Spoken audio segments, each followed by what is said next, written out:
Welcome to the Core Women Podcast, the place for women entrepreneurs, authors, and self-starters looking to build community and gain valuable insight through expert interviews with women at the top of their game. Join your host, podcaster, producer, expert coach, entrepreneur, and author, Dr. Summer Watson, as she aims to inspire and empower you through these candid conversations. Lean in and embrace the journey.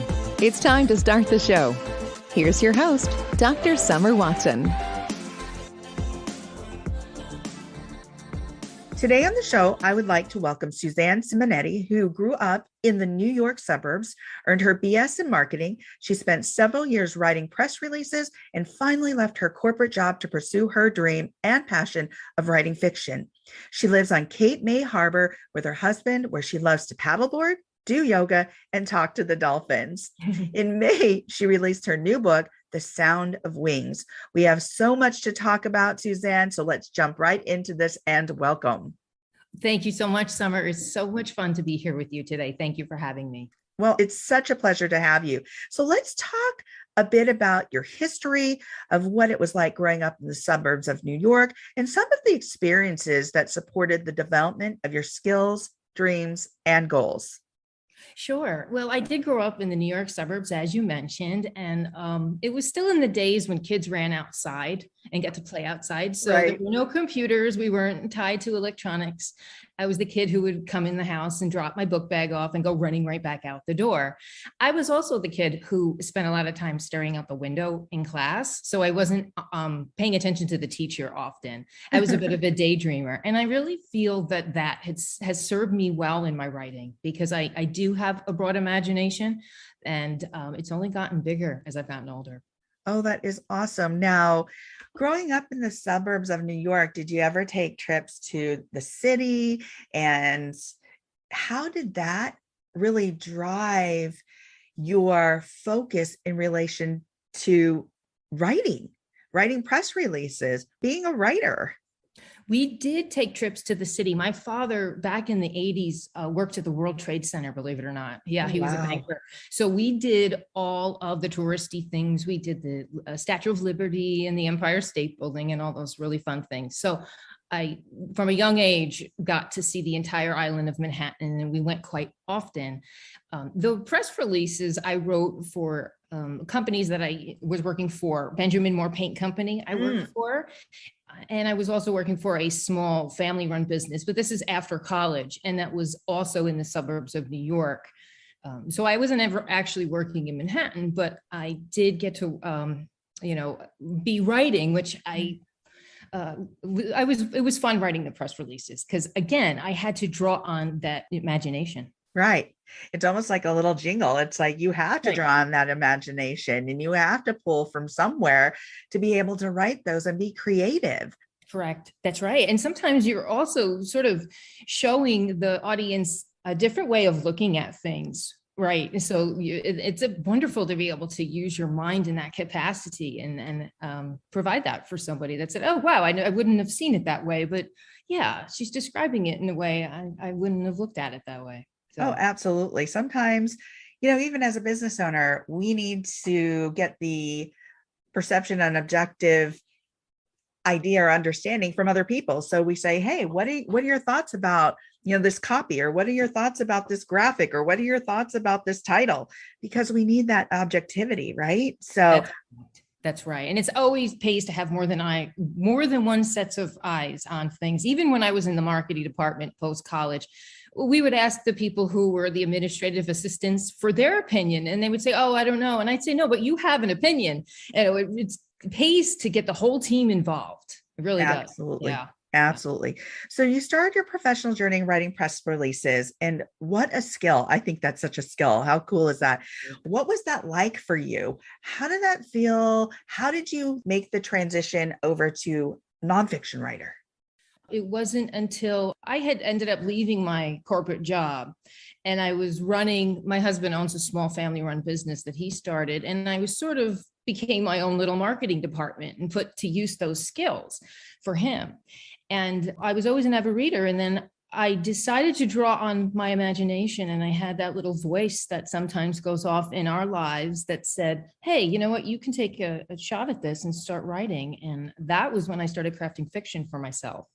Okay. 10 years ago. Yeah, about 10 years ago. 10 years ago. Yeah. Okay. So did you have a strategy when you jumped in from corporate job into full-time writer?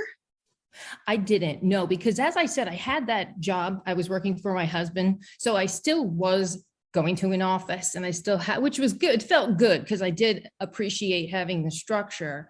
But at the end of the day, I got home and I was able to create in the kitchen. And then I started dabbling in crafting scenes, and I did not have a structure.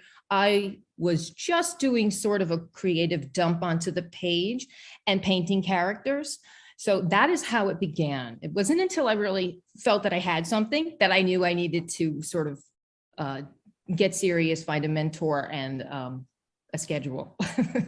Well, I like that, Suzanne, because a lot of people kind of get in the way of their own productivity, their own process, or even pursuing a dream because they think, gosh, there's got to be an exact strategy, or this has got to be a perfect time, or this has got to be A, B, and C, right? Yet you just jumped in and you, like you said, you started page dumping, you started writing and just doing things that came to mind and writing it down. And then when you found that you could put it together, that was when you jumped all in. That's right. And I really felt like I was coming to life. You know, it was like sometimes when you're involved in something that is speaking to you, everything else in the room fades away and you're not thinking of anything else. So when I was writing those scenes and those characters, when I first began, I was just loving the process. And I wasn't thinking, oh, is this good enough? Is anyone going to like it? Because that wasn't important to me at the time. I was just enjoying what I was doing. And I think that sometimes we stop ourselves and we shouldn't. Right. Absolutely. We're the ones who, in most cases, get in the way of our own production, get in the way of our own process, get in the way of achieving our own dreams. So that's right. Your new book, The Sound of Wings, was recently released. Can you talk a bit about the premise of the book and why the name The Sound of Wings?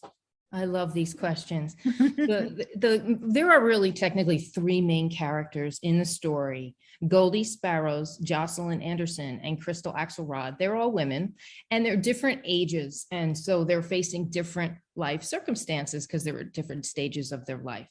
And Goldie is a potter, Jocelyn is a writer, and Crystal is sort of floundering. She's married this wonderful man who's supportive emotionally and financially, but she doesn't feel whole inside. So I wanted to take Crystal on a bit of a journey, and eventually the three women will make their way to one another and they form an unlikely friendship, including a business venture. I don't want to give too much away. Right. Yeah. Oh my gosh. Oh, The Sound of Wings. Yes, The Sound of Wings. Isn't that just lyrical? Yes. The working title for this book was The Butterfly Garden. And my publisher asked me to change the name because there's another book on the market, very popular book. So we did that. I asked a friend, Patty Davis, who is a fellow writer and author, and she had read my manuscript and provided me a blurb. And she said, let me think about it. I'm good at this. And the next day she sent me The Sound of Wings. And it can speak to so many things, Summer. If you look at the cover of the book, the monarch is represented. So certainly there's an aspect of the butterfly, which represents transformation and all those good things. But it also, one of the characters serves as a bit of an angel in the story. And so when you really think about the definition of The Sound of Wings, it's silence. And we don't really know what she's done for this other character till we get to the end of the story. Oh, I love that. That is fantastic. It was fun to write. I have to say, it was really fun to write. Oh my goodness. That just makes it all the much more exciting. And you want to pick up the book and go, ooh, you never think about wings, butterfly wings and silence. Right. Wow. Angel wings, like angel wings. That's right. That's right. Wow. Ooh, that piques my interest. Wonderful. Interesting. So what was the inspiration for this book? Well, I'm going to go back to Crystal because like I said, I wanted to take her on a journey. She's this beautiful woman. She's blonde and buxom, and outward appearances don't always tell the whole story. And inside, she doesn't feel, let's say, as beautiful as she looks. In fact, I gave her the name Crystal because I see her as precious and wonderful and special. And so I knew that she needed to find her own happiness and her own self-worth, because these are not things that people can give to us, whether they're friends or our moms or even husbands or partners. And she eventually releases all the negativity and darkness that she lived through as a child in her past. And she comes into her own, and she's in her mid-40s. So it's not as if she's a young woman. And so she goes through a bit of a transformation. All three of the women really do. Yeah. Right. I love how the story revolves around these three women. Yes.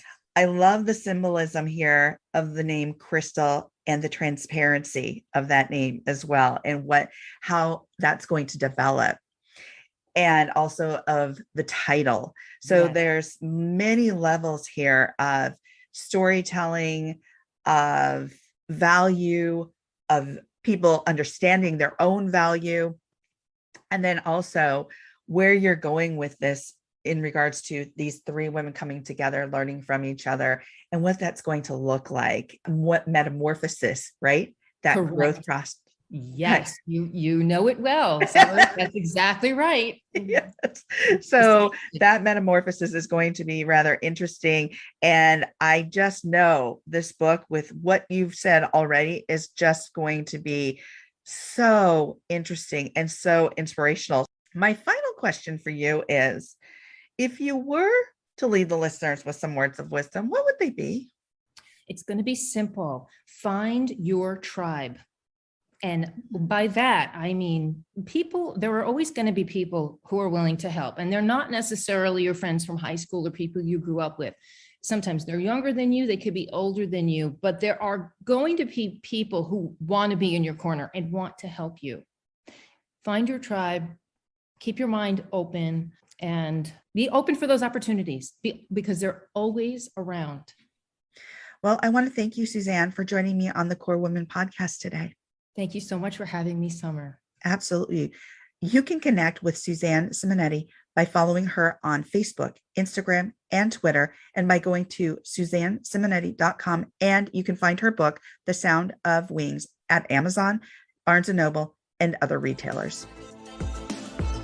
Thank you for joining us on the Core Women podcast with Dr. Summer Watson. We're so glad you're here and would love to connect more with you. Find us on Instagram, Facebook, and YouTube at Core Women, and on Twitter at Core Women 1. For more about Core Women and Dr. Watson, visit corewomen.com. Want more support and resources for amazing women like you? Great! Join Dr. Watson and Jen Fontanilla at the Life, Love, and Money Collective, a Core Women production that aids in understanding the key traits that might be getting in the way of living a life that you are absolutely passionate about. Connect with Summer and Jen and find out more at thelifeloveandmoney.com.